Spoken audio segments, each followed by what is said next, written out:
ہر گھر کی بنیادی ضرورت، نام ہے جس کا آٹا، مگر دام پہنچ سے دور، یومیہ اضافے سے شہری پریشان۔ ملک بھر میں ریکارڈ توڑ مہنگائی نے شہریوں کے لیے 2 وقت کی روٹی بھی مشکل کر دی۔ چکی والا آٹا 140 تو فائن آٹا 145 روپے فی کلو میں مل رہا ہے۔ 15 کلو آٹے کا تھیلا 450 روپے اضافے کے بعد 1900 تک جا پہنچا۔ ڈالر اور سونے کی طرح آٹے کے نرخ میں یومیہ اضافے نے شہریوں کی پریشانی مزید بڑھا۔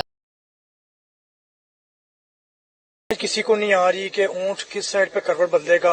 آپ دیکھیں کہ 15 سے 20 نے بڑھتی قیمتوں کا اعتراف کرتے ہوئے گندم کی عدم دستیابی کو، چکی آٹے کی آسمان کو چھوتے دام کو وجہ میں انتظامیہ کا نام و نشان تک نہیں۔ دکاندار دونوں ہاتھوں سے شہریوں کو لوٹنے لگے۔ شہر اقتدار کی ہر دکان میں ہر ایک نے اپنا ہی نرخ نامہ مقرر کر